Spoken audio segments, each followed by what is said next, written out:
Hi guys, इस lecture में मैं डीसी और एसी डिस्ट्रीब्यूशन सिस्टम के बारे में डील करने वाला हूं। तो ये जो लेक्चर है वो एई और जेई कैंडिडेट दोनों के लिए इम्पोर्टेंट होने वाला है। और अभी करंटली जो महाट्रांसको का एई का पेपर हुआ था उसमें इस टॉपिक से 2 से 3 क्वेश्चन आए थे। तो एज पर महाजन को ट्रांस एग्जाम के पॉइंट ऑफ व्यू से भी ये बहुत ही आपके लिए इम्पोर्टेंट होने वाला है। तो चलिए वीडियो को स्टार्ट करते हैं। तो देखिए, इसमें क्या है, DC and AC distribution system and their comparison. तो इसमें एक टर्म आता है कंडक्टर इफिशियंसी। तो सपोज करिए कोई सिस्टम है, तो उस सिस्टम का टू वायर सिस्टम के कंपैरिजन में उसका क्या वैल्यूम है, उसको बोलते हैं कंडक्टर इफिशियंसी। फॉर एग्जांपल, ये इसकी डेफिनेशन क्या है कि conductor efficiency is equal to conductor material required for a given system. अब ये सिस्टम कोई भी सिस्टम हो सकता है, एसी या डीसी सिस्टम। अब ये 3 वायर सिस्टम हो सकता है, 4 वायर सिस्टम हो सकता है, 2 वायर भी हो सकता है। with respect to conductor material required for with respect to conductor material required for DC 2 wire system। ठीक है। तो इसमें कुछ एजम्पशंस हैं जो कि आपको जब भी इसको हम फाइंड आउट करेंगे कंडक्टर एफिशिएंसी, तो ये 5 एजम्पशंस को ऑलवेज कंसिडर करेंगे। तो हम क्या करेंगे कि जो कंडक्टर है, ठीक है, कंडक्टर और अर्थ के बीच का वोल्टेज जो होगा वो मैक्सिमम वोल्टेज हमेशा भी कंसिडर करेंगे। और हम ये कंसिडर करेंगे कि हमेशा दोनों सिस्टम में जो भी जिस सिस्टम से 2 वायर डीसी सिस्टम से कंपैरिजन करें, तो उस दोनों सिस्टम में जो पावर होगा हमेशा सेम ट्रांसमिट होगा। मतलब दोनों सिस्टम में जो पावर पी, हम ये कंसिडर करेंगे कि जो आउटपुट पावर है दोनों सिस्टम का सेम है। और उस सिस्टम में जो रूट लेंथ है, दैट मीन्स जो ट्रांसमिशन लाइन की लेंथ है, वो एल कंसिडर करेंगे। और ये कंसिडर करेंगे कि दोनों सिस्टम की इफिशियंसी सेम है। अगर दोनों सिस्टम की इफिशियंसी सेम है तो लॉस क्या होंगे, सेम होंगे। ये कैसे होगा, देखिए मैं इसको समझा दे रहा हूँ कि अगर सिस्टम में दोनों सिस्टम की इफिशियंसी सेम है तो लॉस कैसे सेम होगा। देखिए, मैंने पहले एजम्पशन में बताया कि मैं दोनों सिस्टम के लिए, जो सपोज 2 सिस्टम है और उनका पावर P1 और P2 इक्वल है, that is equal to P। हम जानते हैं कि जो इफिशियंसी होती है वो होती है P out upon P out plus P loss. As पर गिवन क्वेश्चन कि for the same efficiency loss same, ये कैसे आया। तो अगर दोनों इफिशियंसी दोनों सिस्टम की सेम है और ये पी आउट हमेशा पी के बराबर है, ये दोनों पी के बराबर है, that means P upon P plus P loss of system one equal to P upon P plus P loss of system two. तो यहाँ से देखिए पी से पी कट जाएगा, तो यहाँ से क्या आएगा, P plus P L one equal to P plus P L two. तो यहाँ से देखिए ये क्लियर हो जा रहा है कि अगर सिस्टम की इफिशियंसी सेम है और सेम अमाउंट ऑफ पावर दोनों सिस्टम में ट्रांसमिट हो रहे हैं, तो उस समय दोनों सिस्टम के जो लॉसेस होंगे वो क्या होंगे, हमेशा सेम होंगे। तो ये एजम्पशंस, ये जो फोर्थ पॉइंट था उसमें ये वाला पॉइंट आपको क्लियर हो गया होगा। और फिफ्थ पॉइंट क्या है कि balance load, that is balance load का मतलब क्या होगा, अगर सिस्टम बैलेंस है तो न्यूट्रल का पोटेंशियल जीरो होगा, इसलिए न्यूट्रल में करंट जीरो होगी, इसलिए उसमें कोई भी न्यूट्रल में कोई भी लॉस नहीं होंगे, दैट इज कोई भी I N square R loss नहीं होगा। वो लॉस क्या होगा, जीरो होगा फॉर द बैलेंस सिस्टम। तो ये सारे एजम्पशंस हैं जिसकी हेल्प से हम क्या करेंगे, वन बाय वन सारे सिस्टम्स को सॉल्व करेंगे। आप लेक्चर को लास्ट तक देखिए, आपको पूरा कंप्लीट समझ में आएगा और आपको काफी मजा आने वाला है। तो चलिए पहला केस लेते हैं। तो फर्स्ट केस में क्या है कि DC 2 wire system with 1 wire is earth. तो ये वायर वन है, ये वायर वन है और ये वायर टू है, ठीक है। और ये डीसी सिस्टम है, तो सपोज मैं कंसिडर कर रहा हूँ कि इसके क्रॉस जो मैक्सिमम वोल्टेज है वो वी है और इसमें जो लाइन करंट है वो I1 है और ये लोड कनेक्टेड है।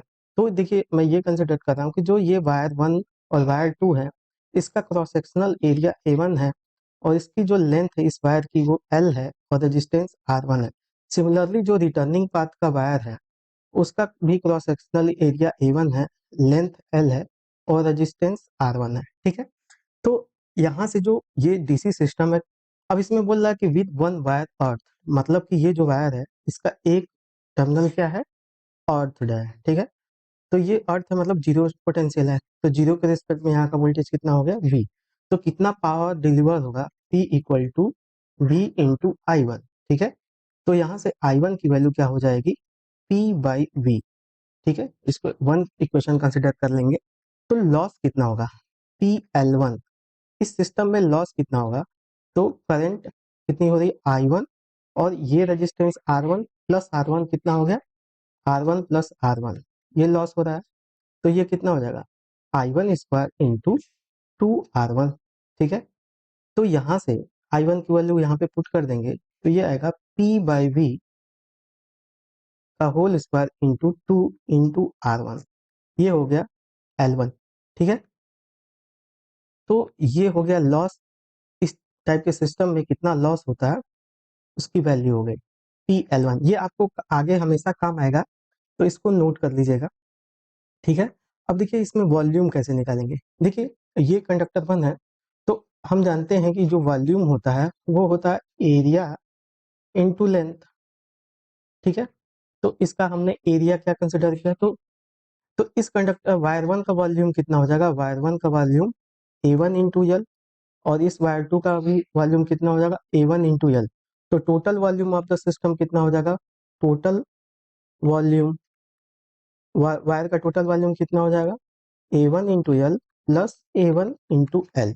तो इसका वॉल्यूम कितना आ गया 2A1L। ठीक है, 2A1L, इसको भी आप नोट कर लीजिएगा। अब देखिए एग्जाम में आपके आया क्या था कि जो ट्रांसको का भी पेपर हुआ था, तो उसमें थ्री वायर के कंपैरिजन में, थ्री वायर सिस्टम का टू वायर के कंपैरिजन में कितना volume of conductor material required होगा, जिसकी वैल्यू 31.25% आई थी। तो ये अभी मैं वहाँ भी उसको भी डील करूंगा, तो आपको आगे जाकर के सारा समझ में आने वाला है। तो पहले यहाँ तक आप नोट कर लीजिए। चलिए नेक्स्ट केस देखते हैं। अब देखिए इसमें क्या है, DC two wire system with mid point earth. अब DC two wire system with mid point earth का मतलब क्या है, जैसे ये वायर 1 है और ये आपका वायर 2 है। ठीक है, ये वायर 2 है। ठीक है, यहाँ से आपका लोड लगा है, ये लोड हो गया। ठीक है, ये लोड हो गया, और फिर क्या कर रहा है कि टू वायर सिस्टम है with mid point earth, DC two wire system. तो यहाँ पे ऐसे सप्लाई हो गई, और इसकी जो क्वेश्चन में एज पर गिवन कंडीशन, ये जो है न्यूट्रल वायर है, और इसका मिड सप्लाई का मिड पॉइंट क्या है, अर्थ है, और ये वोल्टेज स्टिल V है, और ये वोल्टेज हमने देखिए जंक्शन में माना है कि जो वोल्टेज होगा with respect line to ground हमेशा V मानेंगे। और मैं ये कंसिडर कर रहा हूँ कि इसमें जो करंट अभी जा रही है वो A2 जा रही है, और ये लोड है। ठीक है, I2 है, तो ये आपका वायर 1 है। इसका मैं कंसिडर कर रहा हूँ कि लेंथ हमेशा L मानना है, एजम्पशन में कंसिडर किया था। इसका एरिया सपोज A2 है, रेजिस्टेंस R2 है। सिमिलरली ये वायर 2 है, तो इसका लेंथ L, एरिया A2 और रेजिस्टेंस R2 मानेंगे। तो ठीक है, तो अगेन हम इसका वॉल्यूम निकाल सकते हैं। वॉल्यूम कितना हो जाएगा, वॉल्यूम, इसका वॉल्यूम प्लस वायर 2 का वॉल्यूम, तो A2L प्लस A2L। ठीक है, तो ये कितना आ जाएगा 2A2 इंटू एल। तो पहला तो ये वॉल्यूम हमने निकाल लिया है यहाँ से, 2A2 इंटू एल आया। ठीक है, अब देखिए, और इसको मैं वॉल्यूम, इसको V2 में नाम दे रहा हूँ, और जो पिछला वाला केस था इसको मैं V1 नाम दे रहा हूँ। क्योंकि देखिए एज पर गिवन डेफिनेशन हमको कंपेयर जो जो केस 1 है, इसी केस 1 से एज पर given condition conductor material required for the DC two R system, इसी वाले केस 1 से ही हम सारे सिस्टम को कंपेयर करेंगे। ठीक है, तो देखिए अब इसमें हम क्या निकाल सकते हैं, पावर निकाल सकते हैं। तो अगर ये V है, ये V है, तो कंडक्टर के बीच का टोटल वोल्टेज कितना हो जाएगा, यहाँ से यहाँ तक का वोल्टेज कितना हो जाएगा 2V हो जाएगा। तो सब अब हमने ये कंसिडर किया कि पावर हमेशा कितनी ट्रांसमिट होगी, P ट्रांसमिट होगी, तो वो पावर P होगी दोनों सिस्टम में। और ये पावर कितना हो जाएगा 2V इंटू I2 हो जाएगा, यहाँ से पावर जो सप्लाई करेगा सिस्टम। तो यहाँ से I2 की वैल्यू कितनी हो जाएगी, P/2V हो जाएगी, P/2V। ठीक है, अब देखिए लॉस कितना होगा इसमें, तो इस लॉस को मैं PL2 कंसिडर कर रहा हूँ। तो PL2 कितना हो जाएगा, I2 square into R2 plus R2 कितना हो जाएगा 2R2। ठीक है, तो अब क्या करेंगे, ये I2 वैल्यू इसमें पुट कर देंगे तो ये हो जाएगा P अपन 2V whole square into 2R2। ये हो गया आपका, सपोज करिए इक्वेशन नंबर 2। अब देखिए केस 2 क्या है, ये जो केस 1 था, एज पर गिवन हमको कंडक्टर की इफिशियंसी बतानी है, volume of conductor material required बताना है। तो एजम्पशन में हमने ये माना था कि जो PL1 है ये PL2 के बराबर होगा। जो इस केस में लॉस आया है ये PL1 और ये जो PL2 आया, ये दोनों सेम हो गए, दो सिस्टम है। तो इसका लॉस देखिए कितना आया है, P/V होल स्क्वायर 2 × R1। तो मैं यहाँ पे पुट कर दूंगा तो ये कितना आया है, P/V का whole square into 2 × R1 equal to, अब ये वाली वैल्यू पुट कर देंगे तो यहाँ पे क्या हो जाएगा, PL2 की value P/2V whole square into 2 × R2। तो यहाँ से आप देखिए तो P/V से P/V यहाँ पे कट गया होल स्क्वायर, ठीक है, और 2 से 2 कट गया। तो यहाँ से R1/R2 की वैल्यू कितनी आ गई, ये 1/2 का स्क्वायर आएगा तो 1/4 होगा। और हम जानते हैं कि resistance is inversely proportional to area. तो सपो इसका एरिया हमने A2 माना था और जो केस इसका था इसका एरिया हमने A1 माना था, ठीक है। तो ये कितना हो जाएगा, इनवर्स प्रोपोर्शनल है तो A2 ऊपर आ जाएगा और ये A1 नीचे आ जाएगा। इसका मतलब A2/A1 की वैल्यू कितनी आ गई, 1/4। अब देखिए इफिशियंसी का मतलब यहाँ पे क्या है, ये इफिशियंसी का मतलब ये वॉल्यूम ऑफ कंडक्टर मटेरियल और ये भी volume of conductor material required for the two system. तो इसका मतलब हमको इस केस 2 का वॉल्यूम पता है, ठीक है, ये केस 2 का वॉल्यूम हमको पता है 2A2 इंटू एल, और केस 1 का वॉल्यूम पता है 2A1 इंटू एल। तो यही हमको कंपैरिजन करना है। तो यहाँ से हम क्या लिख देंगे, केस 2 का वॉल्यूम अपन केस 1 का वॉल्यूम।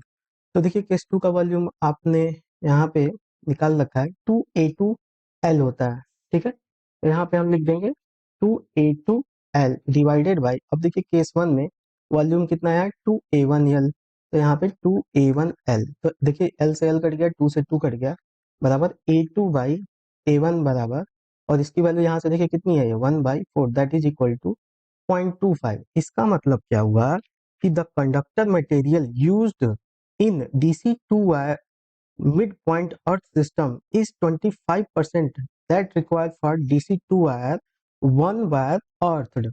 तो जो मिड पॉइंट अर्थ है उसके कंपैरिजन में ये 25% होगा with DC2 wire system with one wire earth, ठीक है। तो इसी पे आपका 3 वायर वाला क्वेश्चन आ गया था, तो ये वाला केस भी आ सकता है आपके एग्जाम में, तो इसको भी आप नोट कर लेंगे, ठीक है। अब चलिए नेक्स्ट केस में देखते हैं। अब देखिए DC3 वायर सिस्टम।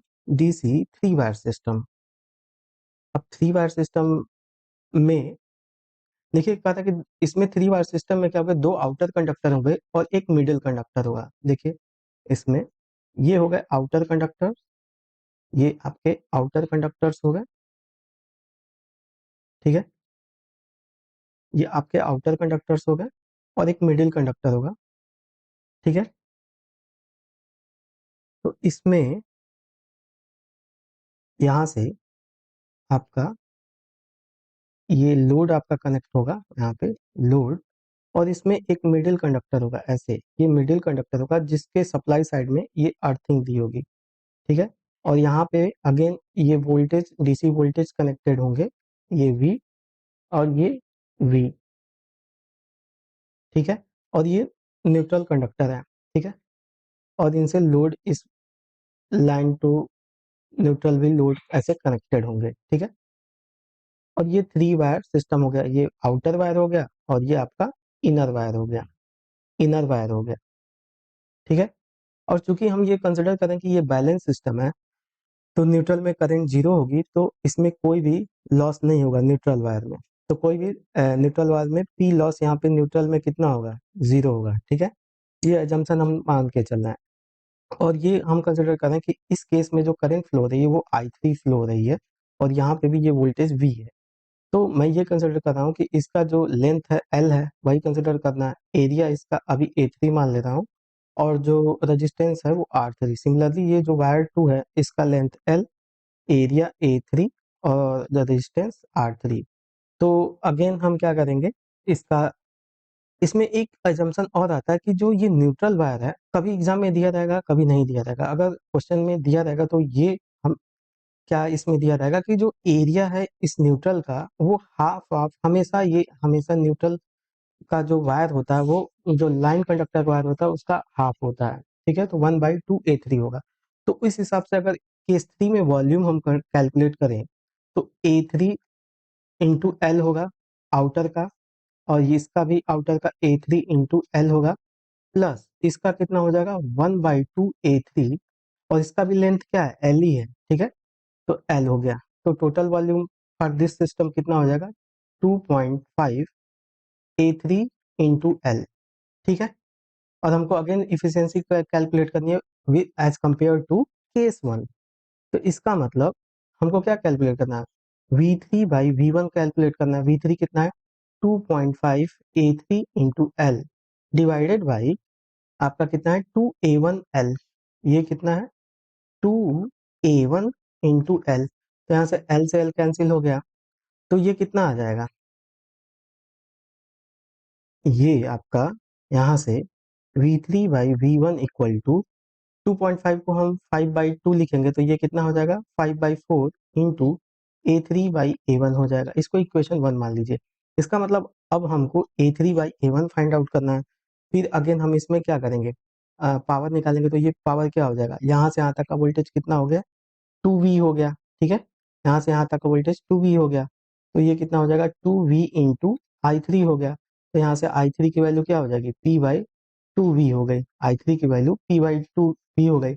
अगेन हम क्या करेंगे, वही PL1, अब यहाँ से PL3 loss in this system, तो वो क्या हो जाएगा I3 square into R3 + R3, neutral में लॉस जीरो होगा तो उसको हम नहीं लेंगे, तो ये क्या हो जाएगा 2I3 स्क्वायर इंटू R3 हो गया। तो ये कितना हो जाएगा 2 इंटू I3 की वैल्यू क्या है P/2V whole square into R3, और as per given assumption PL1 equal to PL3 रखना है। और PL1 की वैल्यू देखिए यहाँ से, PL1 की वैल्यू क्या है, ये केस 1 से देखिए P/V² 2 इंटू R1, तो यहाँ से ये कितना हो गया P/V का whole square into 2 into R1, और ये PL3 है तो इसको भी रख देंगे 2 into P/2V whole square into R3। तो देखिए यहाँ पे 2 से 2 कैंसिल हो गया, और P/V के होल स्क्वायर से ये P/V होल स्क्वायर कैंसिल हो गया। तो यहाँ से आपका देखिए R1 बराबर ये 1/4 R3 आया, that is 1/4 equal to R1/R3, और एरिया इसके इनवर्स प्रोपोर्शनल में होता है रेजिस्टेंस, तो इसका मतलब ये A3/A1 के बराबर आया। तो ये इक्वेशन 2 हो गया। तो अब देखिए फ्रॉम इक्वेशन 1 एंड 2 से, फ्रॉम, देखिए आपको लेंदी लग रहा होगा लेकिन जब आपकी एक बार प्रैक्टिस हो जाएगी तो आपके लिए बहुत ही इजी हो जाएगा। तो फ्रॉम 1 एंड 2 से, देखिए इस पे मैं पूरा डेरिवेशन कराने का मतलब है कि अगर इस पे न्यूमेरिकल भी आ जाए तो आपसे क्वेश्चन होने चाहिए। तो यहाँ से V3/V1 कितना हो जाएगा 5/4 इंटू A3/A1 की वैल्यू कितनी है 1/4, 5/16, और यही अभी ट्रांसको के पेपर में आया था। तो यहाँ से 5 से 5 में 16 का आप डिवाइड करिए, तो ये दशमलव बढ़ा के 0, 16×3 = 48, 2 आया, 0 बढ़ाएंगे 16 कम 16, और यहाँ पे आपका 4 आया, फिर 0 बढ़ाएंगे 16×2 = 32, फिर यहाँ पे 8 आएगा, फिर 0, और यहाँ से देख लीजिए 16×5 = 80, तो ये कितना आ रहा है 0.3125, 0.3125, दैट इज 31.25%। इसका मतलब क्या हो गया, इसका मतलब आपका ये हो गया कि इन डीसी 3 वायर सिस्टम में as compare to DC 2 wire system, केवल 31.25% मटेरियल, वॉल्यूम ऑफ मटेरियल या कंडक्टर मटेरियल की रिक्वायरमेंट होगी as compare to DC 2 wire system. इसलिए DC 3 wire system are more economical as compare to DC 2 wire system. तो ये आपके transport के exam में पूछा था। ठीक है, तो अभी ये आपका जो था ये डीसी का था। अब हम क्या करेंगे, डीसी और एसी का कंपैरिजन करेंगे, हो सकता है उस वाले भी टॉपिक से आपके क्वेश्चन आ जाए। ठीक है, तो चलिए अब एसी वाले सिस्टम का डीसी वाले केस वन वाला जो डीसी टू वायर सिस्टम था उससे कंपैरिजन करेंगे। चलिए, तो देखिए single phase AC two wire system with one wire earth, तो जहाँ पे हम डीसी लगाते थे अब क्या यहाँ पे क्या लगाएंगे, एसी लगाएंगे बस। तो यहाँ पे देखिए ये अगेन हम टू वायर लेंगे, ठीक है, ये टू वायर हो गया और इसका यहाँ पे ये लोड हो गया। अब यहाँ पे डीसी की जगह हम क्या लगाएंगे, एसी लगाएंगे और ये वन वायर इज अर्थड। अब देखिए वहां पे जो डीसी वाला केस वन था, डीसी वाला जो केस वन था, इसमें ये जो वोल्टेज है ये मैक्सिमम वोल्टेज है, ध्यान रखिएगा ये मैक्सिमम वोल्टेज है, ठीक है, मैक्सिमम वोल्टेज है। अब ये तो साइनोसॉइडल वोल्टेज है, तो ये वोल्टेज अगर इसको हमें एसी में जो पावर होती है, पावर जो एसी में होती है पी एसी सिंगल फेज में, वो होती है V R M S I R M S cos five, that is ये क्या होगा V max by root two होगा into I R M S को मैं आई ए सी लिख रहा हूँ इंटू कॉस फाइव। और इसमें हमेशा हमको पावर हमेशा क्या रखना है, पी रखना है। तो देखिए हमने उसमें वी मैक्स की वैल्यू वी मानी थी, तो यहाँ पे भी हम वी मैक्स को क्या मानेंगे, वी मानेंगे। तो इसको क्या लिखेंगे, V by root two I A C cos five equal to P. इसलिए यहाँ पे जो वोल्टेज होगा, आरएमएस वोल्टेज, वो कितना होगा V by root two, that is V max by root two. और इसमें जो करंट इस वायर में जा रही है मैं कंसिडर कर रहा हूँ कि ये आई फोर है या आई ए सी करंट है, तो इसको मैं कर रहा हूँ कि इसका भी अगेन वायर का लेंथ एल है, रेजिस्टेंस आर फोर है और एरिया ए फोर है। सिमिलरली इसका लेंथ एल है, रेजिस्टेंस आर फोर है और एरिया ए फोर है। तो यहाँ से जो पावर हो जाएगी ये इतनी होगी, मतलब P equal to V by root two, I A C को मैंने यहाँ पे आई फोर माना है इंटू कॉस फाइव, ठीक है।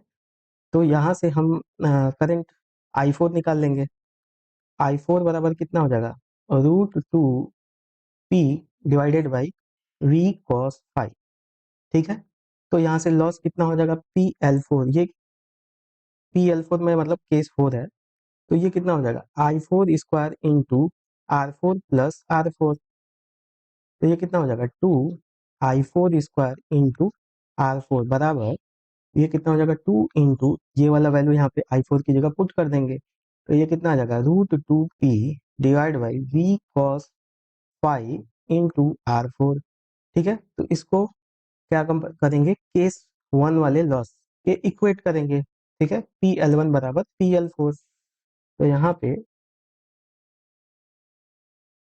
हम क्या पुट करेंगे, पी एल वन बराबर पी एल फोर, और पी एल वन की वैल्यू यहाँ से देखिए कितनी आई थी, बार बार हम वही पुट कर रहे हैं।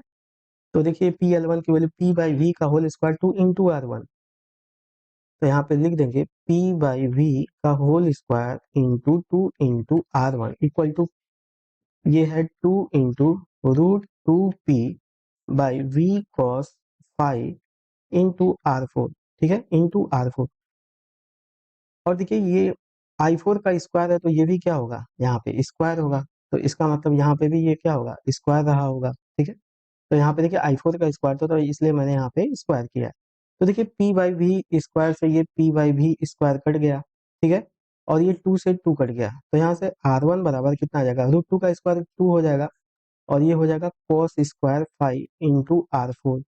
तो यहाँ से R one by R four की वैल्यू कितनी आ गई, two by cos square five, और रेजिस्टेंस इसके इनवर्स एरिया इसके इनवर्स प्रोपोर्शनल में होता है, तो इस कंडक्टर का एरिया हमने ए फोर माना था, तो ये आर वन, तो ए फोर ऊपर आ जाएगा और ए वन नीचे आ जाएगा, ठीक है।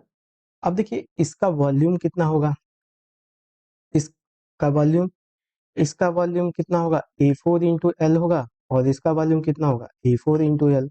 तो वी फोर कितना हो जाएगा, केस फोर में टोटल वॉल्यूम कितना हो जाएगा, केस फोर में टोटल वॉल्यूम कितना हो जाएगा, ये वॉल्यूम वी फोर कितना हो जाएगा, A four into L plus A four into L, मतलब two into A four into L. अब इफिशियंसी कितनी होती है, V four by V one, volume of case four upon volume of case one, तो ये कितना है two A four L divided by, अब देखिए केस वन में जो वॉल्यूम था वो कितना है टू ए वन एल, तो यहाँ पे to into A one L put करेंगे तो ये कितना आ जाएगा, एल से एल कट जाएगा, टू से टू कट जाएगा, तो ए फोर बाई ए वन आएगा, और इसकी वैल्यू कितनी है, ये टू बाई कॉस स्क्वायर 5। तो ये भी एग्जाम में आपसे पूछता है कि अगर डीसी जो एसी टू वायर सिस्टम है उसमें जो कंडक्टर मटेरियल है with respect to DC two wire system कितना होता है, तो वो 2/cos² 5 होता। और इसी पे आपका कुछ क्वेश्चन आया था कि उसमें पावर फैक्टर दिया था और या शायद वोल्टेज कुछ ऐसे वैल्यू दी थी जिसमें अगेन दूसरे सिस्टम वोल्टेज पे हमको पावर फैक्टर बताना था। ठीक है, तो इस तरह से इस तरह के डेरिवेशन कराने का पर्पज यही है कि आपको अगर न्यूमेरिकल भी आ जाए तो उसको आप सॉल्व कर सके इजिली। ठीक है, तो चलिए नेक्स्ट केस देखते हैं इसमें। अब देखिए इसमें कह रहा है कि केस केस 5 है ये, केस नंबर 5। ठीक है, 4 केस हो चुके हैं। अब केस 5 में कह रहा है कि a single phase two wire system with mid point अर्थ। तो ये एसी वाला है सिस्टम विद मिड पॉइंट अर्थ है, तो फिर अगेन हम क्या करेंगे, यहाँ पे अगेन हम टू वायर सिस्टम लेंगे। ये आपका टू वायर सिस्टम हो गया और यहाँ पे ये एक न्यूट्रल वायर होगा। ठीक है, ये आपका न्यूट्रल वायर हो गया और ये क्या है, अर्थ है। ठीक है, और यहाँ से अगेन यहाँ पे एसी वोल्टेज होगा जो कि V/√2, पिछला केस मैंने समझा चुका हूँ। ये V/√2 कैसे आया, ये आरएमएस वोल्टेज है V/√2। ठीक है, और यहाँ पे आपका लोड कनेक्टेड है, यहाँ पे लोड कनेक्टेड है और ये आपका न्यूट्रल वायर है। ठीक है, न्यूट्रल वायर है। तो कंसिडर कर रहा हूँ कि इसका भी लेंथ L है, एरिया A5 है और रेजिस्टेंस R5 है। सिमिलरली जो वायर 2 है आउटर कंडक्टर, उसका एरिया A5 है और रेजिस्टेंस R5 है। ठीक है, तो यहाँ से यहाँ तक का वोल्टेज कितना हो जाएगा, V/√2 plus V/√2, total voltage कितना हो जाएगा, V total V/√2 plus V/√2। इसका मतलब इसको 2V/√2 लिख सकते हैं। अगर ऊपर नीचे हम √2 से मल्टीप्लाई कर देंगे तो ये 2 हो जाएगा और 2 से 2 कट जाएगा, तो ये कितना आएगा, √2 भी आएगा। इसका मतलब यहाँ से यहाँ तक का टोटल वोल्टेज कितना हो जाएगा, √2V। और कंसिडर कर रहा हूँ कि इसमें जो करंट है वो I5 करंट फ्लो हो रही है, तो इसमें जो पावर होगा वो कितना हो जाएगा, √V/√2V into I5 into cos 5। ठीक है, तो यहाँ से I5 की वैल्यू कितनी आ जाएगी, P/√2V cos 5। ठीक है, √2V cos 5। अब लॉस इस केस में कितना होगा, PL5। तो ये कितना हो जाएगा, I5² into R5 plus R5, outer और इनर कंडक्टर का रेजिस्टेंस। तो I5² इंटू 2 इंटू R5, और I5 की वैल्यू देखिए यहाँ पे हम पुट कर देंगे तो ये P/√2V cos 5, इसका क्या हो जाएगा, whole square into 2 into R5। ठीक है, तो अगेन हम क्या करेंगे, for the same efficiency PL1 equal to PL2 put करेंगे। और PL1 अगेन मैंने यहाँ पे देखिए PL1 की वैल्यू लिख रखी है P/V 2 इंटू R1। तो यहाँ से ये P/V whole square 2 into R1 equal to PL, ये 5 है ना, पांचवा केस है।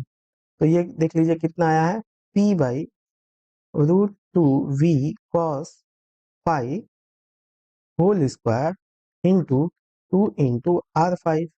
तो देखिए P/V का होल स्क्वायर से यहाँ से P/V का होल स्क्वायर कट गया और 2 से 2 कैंसिल हो गया, तो यहाँ से R1 बराबर कितना आ जाएगा, ये √2 का स्क्वायर करेंगे तो 2 आएगा, cos² 5 इंटू R5 होगा। तो यहाँ से R1/R5 को हम क्या लिख सकते हैं, 0.5 cos²5। तो ये क्या हो जाएगा, अब एरिया इनके इनवर्स प्रोपोर्शनल होता है, तो ये एरिया A5/एरिया ऑफ A1 हो जाएगा। ठीक है, अब देखिए हमको तो निकालना है कंडक्टर की इफिशियंसी या volume of conductor required as compare to DC two wire system, ये हमको निकालना है। तो देखिए इसका वॉल्यूम हम निकालते हैं। ठीक है, अब देखिए इसमें दो केस हो सकता है, इसमें एग्जाम में दो केस पूछते हैं कि अगर जो न्यूट्रल वायर है उसका वॉल्यूम नहीं दिया है, ठीक है, वो निग्लिजिबल है, अगर उसका वॉल्यूम निग्लिजिबल होगा, अगर न्यूट्रल का वॉल्यूम नहीं होगा तो उस समय टोटल वॉल्यूम पांचवें केस में जो हो जाएगा, इसका आउटर का वॉल्यूम प्लस इनर का वॉल्यूम मतलब A5L plus A5L equal to 2A5 into l.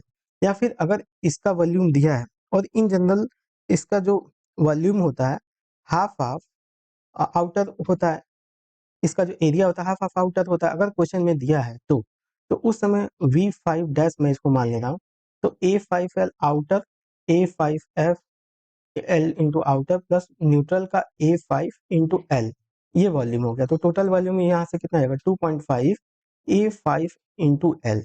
तो इससे दो केस बन जाएंगे, ठीक है। तो केस वन में कितना इफिशियंसी आएगा, अगर न्यूट्रल का वॉल्यूम नहीं दिया है तो उस समय केस वन में V5/V1, जब ये वाला केस, इस समय तो ये देखिए 2A5 into L divide by case one में 2A1 इंटू एल, जो 2 DC वायर सिस्टम था। तो यहाँ से देखिए एल से एल कट गया, 2 से 2 कट गया, तो यहाँ से तो A5/A1 आया, और उसकी वैल्यू यहाँ से देख लीजिए तो 0.5/cos² होगा।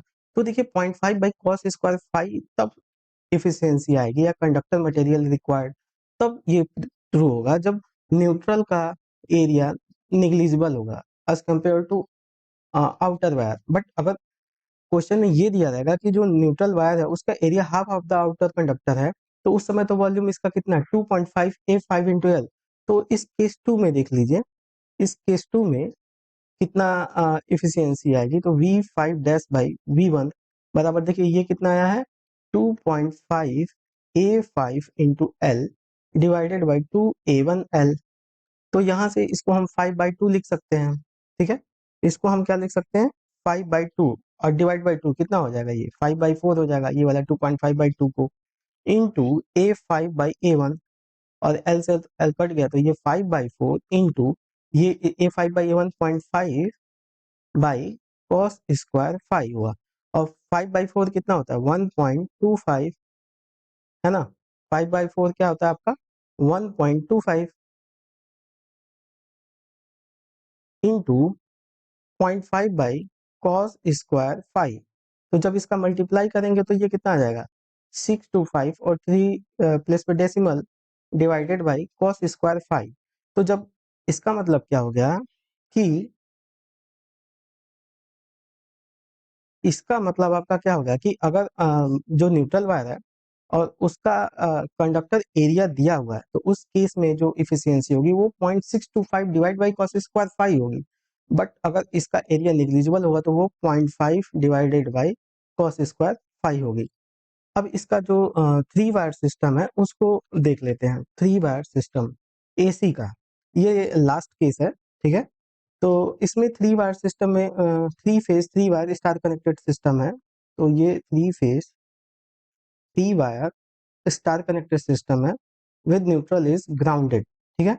तो इसमें भी ये कंडक्टर मटेरियल है, वायर 1 है, ये वायर 2 है, और ये वायर 3 है, ये वायर 3 है, ठीक है। ये वायर आपका 3 है, और ये 3 फेज लोड से कनेक्टेड है, 3 फेज लोड से कनेक्टेड है। और मैंने ये कंसिडर किया है कि ये सिस्टम बैलेंस है, तो न्यूट्रल में करंट क्या होगी जीरो होगी, तो न्यूट्रल में लॉसेस भी क्या होंगे जीरो होंगे। तो मैं ये कंसिडर कर रहा हूँ कि इसका रेजिस्टेंस R6 है और एरिया इसका A6 है, और इस वायर का भी लेंथ क्या है L है। सिमिलरली इस वायर का भी लेंथ L है, रेजिस्टेंस R6 है और एरिया A6 है। सिमिलरली जो थर्ड वायर है इसका लेंथ L है और रेजिस्टेंस R6 है और एरिया इसका A6 है। और यहाँ पे हमने बताया कि फेज टू जो न्यूट्रल वोल्टेज कितनी आई थी आपकी V/√2 आई थी, V/√2 आई थी, ठीक है। तो इसका टोटल वॉल्यूम कितना हो जाएगा, तो ये वाला वॉल्यूम मतलब A6 इंटू एल होगा, इसका वॉल्यूम कितना होगा A6 इंटू एल, इसका भी वॉल्यूम कितना होगा एरिया इंटू लाइन। तो टोटल वॉल्यूम छठे केस में कितना हो जाएगा 3 इंटू A6 इंटू एल, तीनों वायर का टोटल वॉल्यूम, ठीक है। अब एफिशिएंसी निकालना है, मतलब V6/V1 वाला केस जो DC वाला केस था, तो ये 3A6 into L divided by 3 into A1 into L. इसका मतलब हमको क्या निकालना है A6/A1 निकालना है, ठीक है। A6/A1 निकालना है। तो हम जानते हैं जो 3 फेज पावर, अब हमको तो पावर हमेशा P मानना है, वो होती है 3 VPH IPH cos φ 3 फेज के केस में। तो ये जो 3 हो जाएगा और ये VPH की वैल्यू क्या V/√2 है, ये V/√2 हो गई। और IPH की वैल्यू इसमें मान लीजिए I6 करंट है, तो ये इसमें देख लीजिए ये मैंने I6 माना था, नहीं I5 है, तो इसको हमने I6 माना इंटू कॉस फाई हो गया। तो यहाँ से I6 की वैल्यू कितनी हो जाएगी, √2P/3V कॉस फाई हो जाएगा। ठीक है, अब देखिए लॉस कितना होगा, P loss in this case वो होगा 3I6 का whole square into R6, 3 phase system है, तो 3 इंटू √2P/3V cos फाई इसका होल स्क्वायर इंटू R6 हो गया। इसको नंबर इक्वेशन ये अगर 2 है तो इसको 3 कंसिडर कर ले रहे हैं।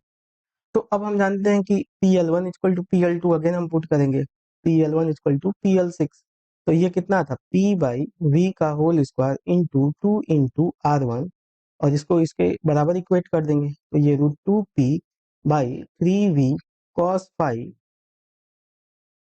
का total whole square into R6 हो जाएगा, R6 हो जाएगा।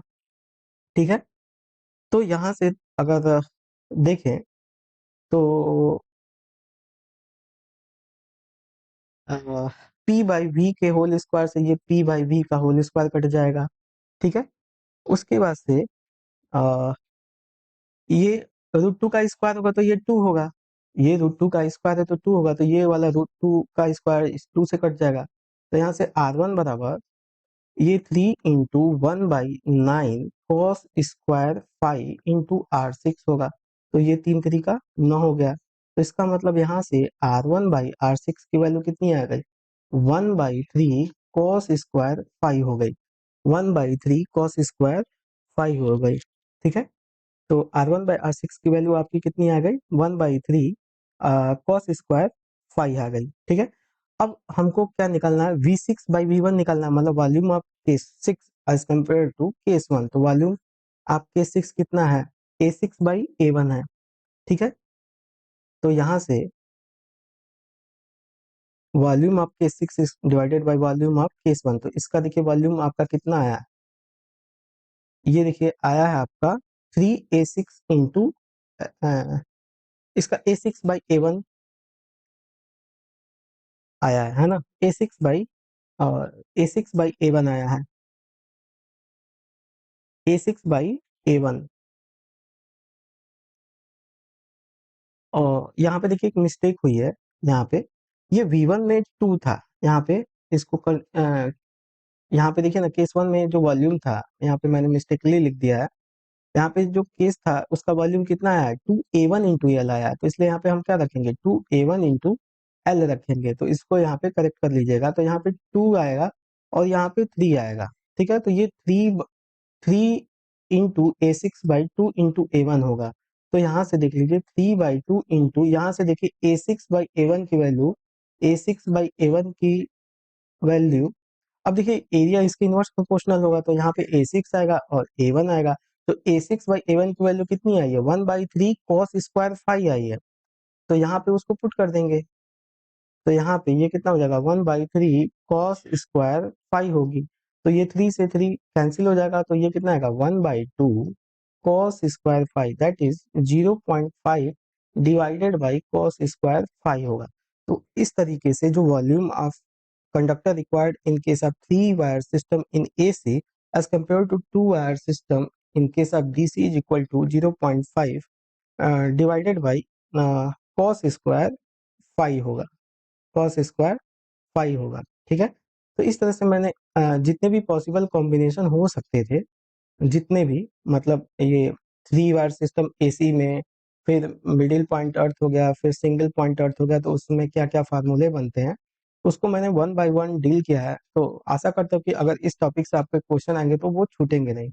और मैंने यहाँ पे एक टेबल भी बना रखी है, अगर 4 वायर का भी होगा तो यहाँ पे मैंने वो टेबल बना के रखी है कि कितना परसेंट होगा, तो अगर आपको याद भी रखना है, अगर याद रख सकते हैं तो आप याद कर लीजिए। और बताने का पर्पस डेरिवेशन इसलिए था कि अगर उस टॉपिक पे न्यूमेरिकल आ जाए तो आप न्यूमेरिकल भी डील कर सके। तो अगर आपको वीडियो हमारी अच्छी लगी हो तो वीडियो को लाइक करें, चैनल को सब्सक्राइब करें और अपने फ्रेंड सर्कल में भी शेयर करें। Thank you. ऑडियो भी चल